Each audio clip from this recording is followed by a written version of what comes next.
Father Muhammad told me the reason why he was all wrinkled and aged, he said because he was done with this physical form. He said, in a vegetative rich environment is more likely to have developed to live off vegetation alone. Those are natural vegans. Right.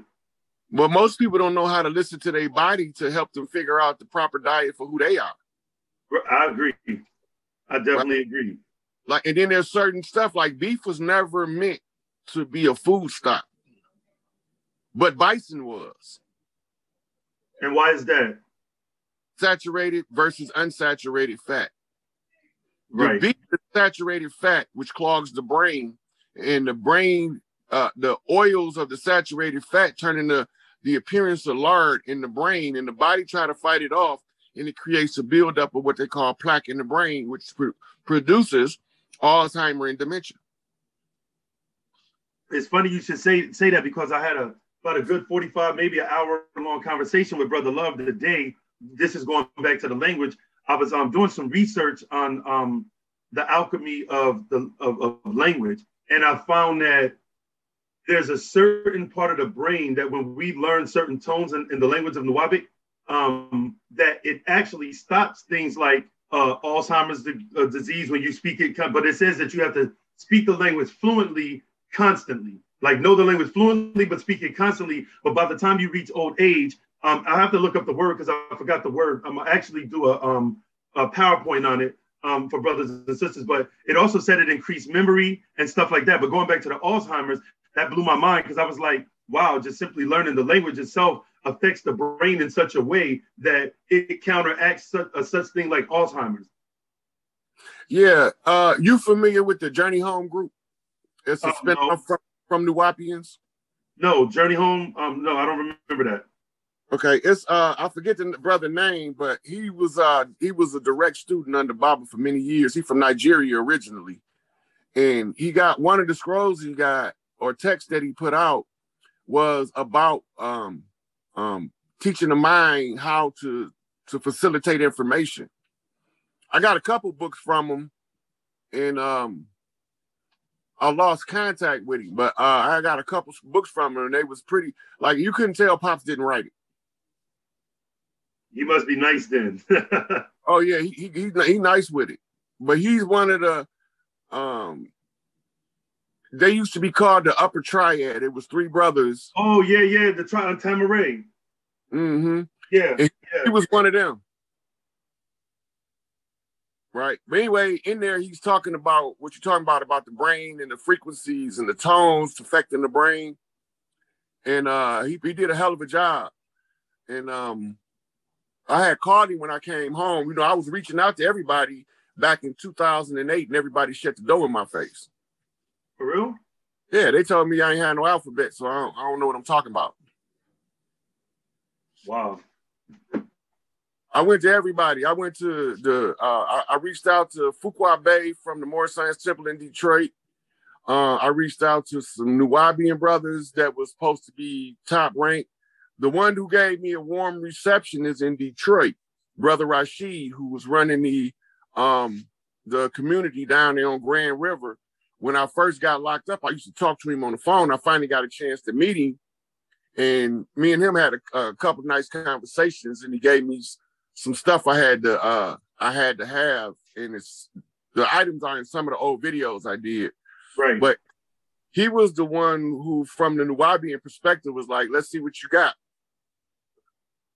And I had reached out to the nation, and I couldn't get no headway. Did nobody want to let me speak to none of the ministers? They was acting like they was like some high-ranked motherfucking government official. So that's I crazy. reached out to some churches, and they all like, you ain't no pastor. And so I had got to the place I was like, fuck all you niggas. You know, I went on about my business and lived my life. It was a brother when I was leaving, a Melanic brother. He said, don't try to do nothing when you get out here for these niggas. They aren't grateful. He said, go out there and live your life. That's the best thing you can do for the ones you leaving here. Because I was going through an internal conflict looking at all these soldiers in penitentiary. And so he was the one who told me, he said, just live your life, man. All you can do is live your life. He said they don't respect knowledge. They don't respect nobody coming up with the community. Until they're ready for that, just live your life. So when I was working at GM, sister out of Detroit, she kept saying, you need to go do something to help your brothers. You know a whole lot of shit. I was like, fuck them niggas. They don't want me. They don't want nothing to do with me. They said I ain't smart enough and I don't know enough. What made me finally come back to try to aid and assist again is I came home from work and my parents, who was Christians, was watching Farrakhan. Farrakhan was in the middle of a lecture on Khalid Muhammad. And he was trying to tell the people, you think I don't need a brilliant mind like a Khalid Muhammad? He said, but it's rules. You can't come in here and tell me how to do my job. He said, yeah, I need some help. So I wrote him a letter. Oh, shit. And when I wrote him the letter, a whole chain of events unfolded on that letter, back to back. Boom, boom, boom, boom. And before I know it, I'm on social media doing this because this is how they wanted me to do it. Use social media to reach the grassroots. We good at the top. The leadership united. We just need the people to know that the leadership, all of the chiefs across the land, it's over 500 different clans represented in Raven Rock right now. Yeah. And when the final exposure comes, we gonna see how we gonna restructure. Now remember, that's just for us over here in what we call the continental United States and Canada. Right. Right. Now, most people don't know that Canada and the United States has the same QSIP number in the international exchange, meaning that it was always recognized as one land. The settlers was never supposed to cross the Appalachian Mountains. Right. Right. But yeah. And that was on the heels of the Louisiana Purchase, where the French got their ass handed to them in Haiti. So let me ask you this. All right, so you saying that the top is good. So I see you out here doing your thing. I pretty much do my thing with like the language because that's just always been me. That's always been me. Like since I was young, I've always just took an interest in basically, pretty much conveying the information on the language. At what point do you think we'll all be able to have it together, or what point do you think that we should reach first before we can even look forward to actually saying, hey, we got it together, and the top and the bottom halves unite and meet and move forward? So everybody watching DC right now, right? Majority of people watching DC, we're trying to shift their focus to Colorado. Why is that? That's where the message is going to come from, the leadership. The Crystal City is going to land on Emerald Lake in Colorado. That's where it's parking at to set up shop. All right. The Crystal City was a what you call a jumper craft from Earth to Nibiru to deliver the gold. And the last time they was delivering gold, that's when Enki declared war on Earth against Enki. Enlil declared war on Earth against Enki. And when he did that, he caught Anu on a stateside visit. That was his only visit to the Earth where he walked around on the Earth. A lot of people be like, why don't you talk more about Anu? Because Anu is not the problem. Anu not the problem. Nowhere he go. He out of all of the so-called gods, he the most loved, most respected, and he a badass. That's right. Right. So we don't have to worry about what Anu doing. Anu doing Anu shit. He's running the Galactic Council as the king of the gods. So what we need to be worried about is what the fuck Enlil doing. So that's what I'm doing, telling y'all what Enlil doing. Because he's the one who got us in this divide and conquer scenario that's keeping us fighting each other. And he's the one that sows the seeds of dissension as a tool of conquest. See, everybody take this shit personal. It's not personal with Enlil. It's not personal with Enki. They just got different philosophies they got different mothers. Enki was raised to treat everybody the way you want to be treated, golden rule shit. Eminem was raised as an entitled brat. Your daddy, the king of the guys, you can have whatever you want. Go get it. The other kids tell you can't play with the toys, take that motherfucker. If they don't like it, we're going to send 10 motherfuckers to go whoop their ass. Right? This is how he was raised. He was raised to be selfish, self-centered, jealous, and egotistical. And this is why the God in the Bible is selfish, self-centered, and egotistical. Absolutely correct. Because he's Yahweh. Right? Right. Zeus. So this is why the earth is, in all of the cities, is squared off now. If you go and research Atlantis, you realize all of our city was concentric circles. And the soldiers was at the furthest reach. But now they got us in squared off cities, straight lines, hard left and hard right turns. So my question is this. Okay, how do we relate to the concept of military as far as ourselves? Because I noticed that a lot of times, and I'm not saying I'm for or against, I just want to hear your perspective on it. Like, we are some of the only people that really don't feel that we need military forces to guard ourselves as we actually try to propel ourselves forward, to be able to, get ourselves in a position to whereas our self-determination and, freedom of expression of our culture is solidified. But everywhere around the world, all of these people have military forces. How do you feel about that? Like, well, it go back to Shaka Zulu, right? Remember, Shaka was telling them that the people that was coming don't fight war the way we do. And they used to do what we call mock warfare. Mock warfare was just dragon dancing, right? It was telepathic control of the general of his troops to keep them in line in order to not let the other person seize the prize of the victory. These motherfuckers came down here and was like, fuck that shit, kill them niggas. Let them come back and fight again in their next life, and that's going to keep giving us a perpetual advantage every time we kill them. Right. Right. So most people don't know that Shaka Zulu came back in Chicago was a guy named Jeff Ford. We call him Chief Malik Angel Bay. Yeah, I heard of Jeff Ford. That's Shaka Zulu reincarnate. So he came to try to set this shit right, but Enlil kids knew who he was when he was too young to know who he was himself. When he started coming into self-discovery, they take him out the picture. The statesman was Larry Hoover. That's Solomon in the biblical story. The perfected statesman. The one who know how to speak to people in the kind of manner that make them want to listen to what he's saying and do something about it. So they took him off the streets.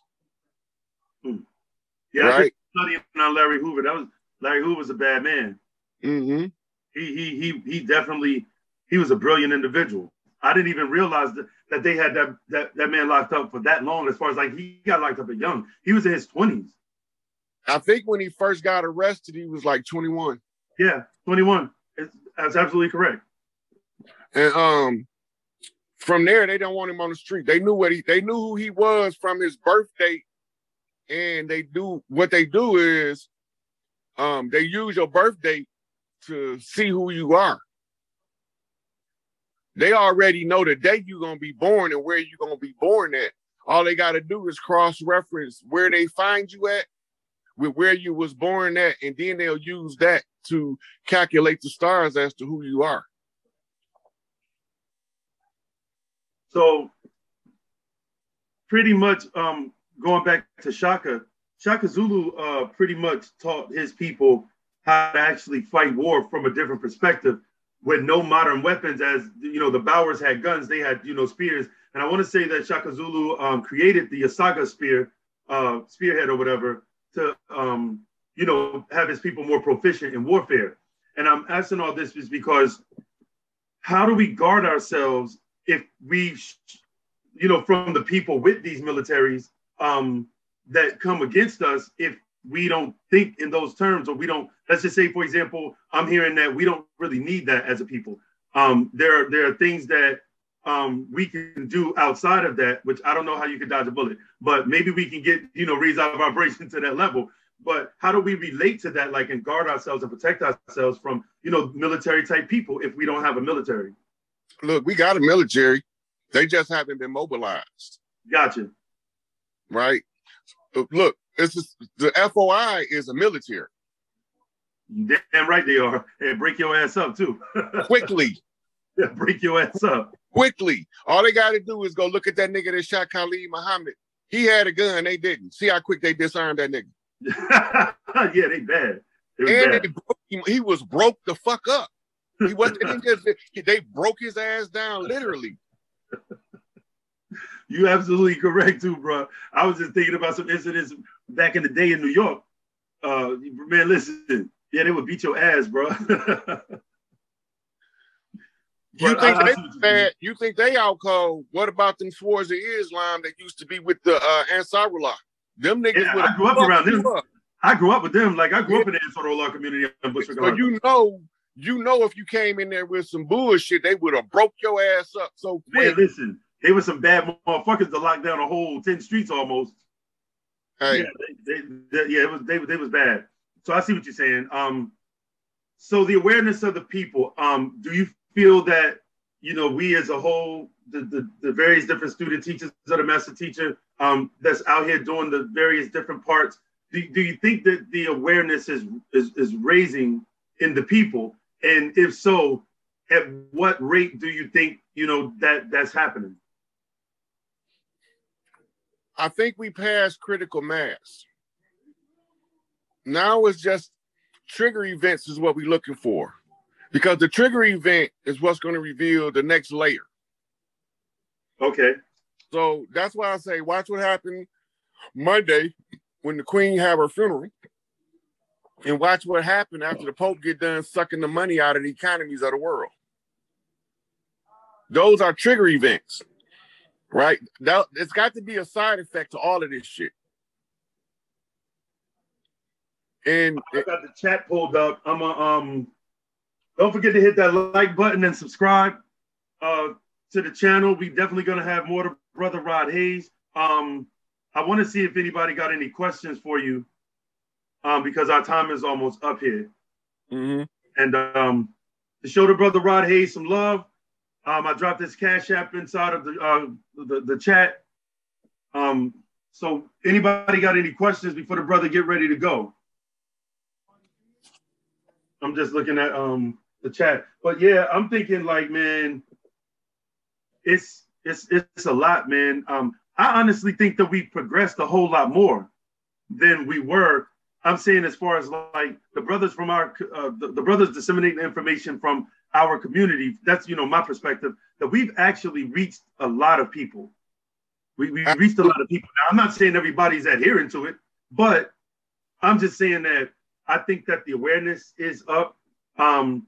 I just think that with the brothers, as my elder Brother Love, and shout out to Brother Love, I think that, getting in tune with the matriarchal society mentality, I think that that's very important right now. And, my elder and mentor, Brother Love, he keeps me on it. Like, no, brother, you need to do this. Don't do that.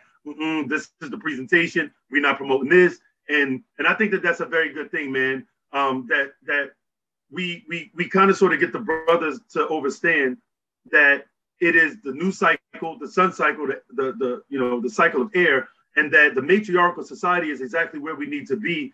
And I wanted you to expound on that a little bit, because I've heard a lot with you and the brother Young Elder. Also, shout out to the brother Young Elder. I'm always, That's my guy. Well.